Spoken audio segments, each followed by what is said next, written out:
we are at Powder Mountain right now in Utah. We're gonna do 2 skydives out of the helicopter for outside television. We got the bomb squad here on scene and a nice long ranger with our pilot Mario. We're getting ready to set up our first shot. We're gonna get out and like look at each other hanging on the skids and then like go at the same time. Okay. Yeah, we're gonna go about 3,000 feet above the ground, jump out, and we'll turn around and track away from each other, deploy our parachutes. I'm excited. This is gonna be fun. Any questions? No? Okay, let's have a great day.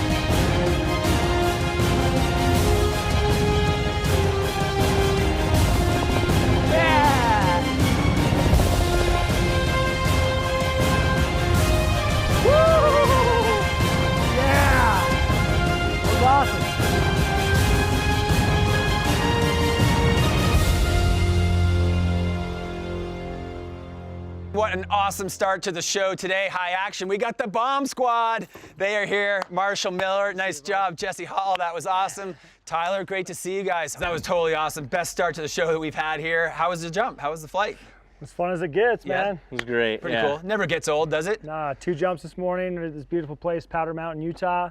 Yeah. This is our backyard, an hour from our house. You know, it's nice to be home. Marshall, you guys have been doing this for a dozen years or more, but it's changed a lot. I mean, what we're seeing now, what you guys just did there, is a far cry from what we saw just like 6 years ago. So talk about that. How has it changed for you personally, and you know, where are we going from here? Great question. You know, Chris, the progression of wingsuit, base jumping and wingsuits in general has taken leaps and bounds. You know, 5 years ago, they were new. Yep. A year ago, 2 years ago, you know, all of a sudden they made bigger suits that were the size of a queen-size air mattress with vents that feed it and inflate it and really make it a nice airfoil. And so Jesse, it's basically like you are a wing. You've got lift that you're getting out of the air, just like the wing of a plane. Describe actually how this wingsuit technology works, because you're a flying human at that point. Yeah, you exit the cliff or the airplane, the suit inflates from the vents like Marshall was saying, and it pressurizes up and makes a really nice shape, and you're just steering this wing and manipulating it to carve and fly how you want to. And you can cover a lot of ground, and the glide angle on them now is amazing. Yeah, it's obviously that you have a lot of control. I mean, you're literally inside this canyon. It's got to be, I don't know, 20, 30 feet from the walls, maybe even a lot closer in that canyon, but the control is incredible. Is it that easy to control that thing? You know, if you have energy and you're going fast, they're actually quite nimble. You can cruise around, you can go up, you can go down, side to side, no problem. Yep. It's pretty amazing. I mean, everybody sees this stuff and the first thing they think is it's crazy. But is it as risky as it looks, or how do you define that? There's a lot of prep that goes into it that you don't see. You know, there's years of jumping without the wingsuit, and then you start with a smaller suit that's easier to manage, you work up to a bigger suit, and then you move over into base jumping. You start without the suit, the smaller suit, then the bigger suit. So there's all this progression funneling into these amazing moments that you see. Yeah. So a lot of preparation to make it as safe as possible. So people don't just go out and say, I want to be a wingsuiter and go buy one and go jump. Absolutely No, you got to not. put in the hard time, right? And jump out of airplanes a lot, Yeah. learn your skydive technique first. And It's a fun journey though. yeah, well, where's the journey taking you now? Good question. You know, the sky's the limit. It's, you know, we used to think human flight 5 years ago was flying a paraglider, flying a little wingsuit, and landing safely. Now the progression of it is jumping off of really small cliffs, because the big suits get flying so fast. Okay. You can now jump off of much smaller cliffs. 400 to 500 feet, people Wow. are jumping off of cliffs now. And you know, the whole YouTube phenomenon that you were talking about, Yep. that's a big hurdle. You know, a lot of people see this stuff and they don't understand what Jesse was talking about, of all the homework and everything and the time and Yep. experience that goes into that. Big suits, I mean, as you fly by a tree or a rock face, it's like, wow, you know, you're going, you're flying. So Jesse, talk about proximity flying. What's it like flying so close to a cliff or a canyon, you know, these mountains around you?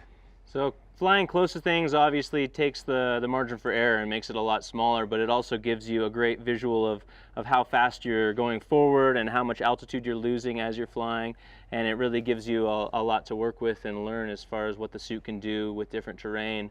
And visually it's just incredible. There's nothing like it. Are you constantly kind of going through the math in your mind as you're flying, sort of the trajectory to decide if you have the right altitude or speed or whatever it may be that you're going to make it? I mean, you got to be like just computing the whole time. Yeah, you start out very conservatively at first and give yourself lots of room, and then as you get better and you get good at eyeballing the angle and feeling how much power your suit has, you know, if you're diving down towards stuff, you can always plane out and level out or even go up a little bit. Is that just by sort of adjusting your body position? Yeah, exactly. Lifting the suit and the angle? Yeah, diving steeper, you're going to be able to go past things, and then if you need to flatten it out a little bit, you can, but if you're flying max glide already going past things, then you don't have any range, so it's really important that you have that speed.